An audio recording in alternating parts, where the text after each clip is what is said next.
In today's video, I'm going to show you how to threshold in Gimp, step by step, so you can turn any image into a clean black and white result in just a few clicks. Threshold is a really useful tool when you want strong contrast, a simple two-tone look, or when you need to prepare an image for logos, masks, silhouettes, or detailed editing work.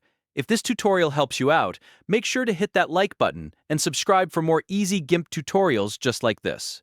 Alright, let's get started. First, open your image in Gimp.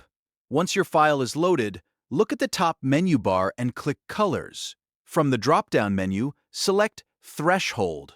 This will open the Threshold adjustment window where you can control exactly how much of the image becomes black and how much becomes white. Inside the Threshold window, you'll see a histogram along with black and white triangles underneath it. These triangles are the sliders you'll use to adjust the threshold limits. The black slider controls what parts of the image become black, and the white slider controls what parts stay white. As you move these sliders, Gimp will separate the image based on brightness levels. If you want to see the effect in real time, make sure the preview box is checked. This is very important because it lets you instantly see your image transform as you adjust the settings.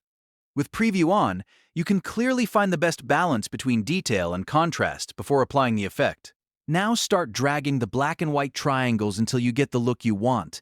If you move the sliders closer together, you'll usually get more dramatic contrast.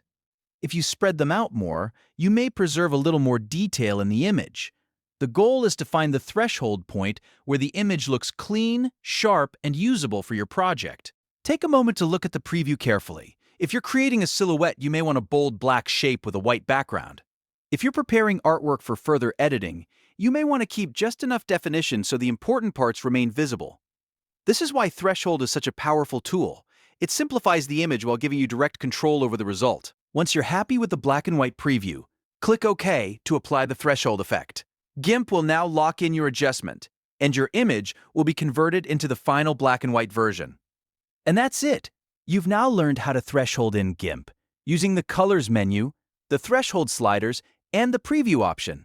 It's a quick but really useful technique, and once you know it, you can use it for all kinds of creative projects. If this video helped, don't forget to like, subscribe, and turn on notifications so you never miss another simple software tutorial. Thanks for watching, and I'll see you in the next one.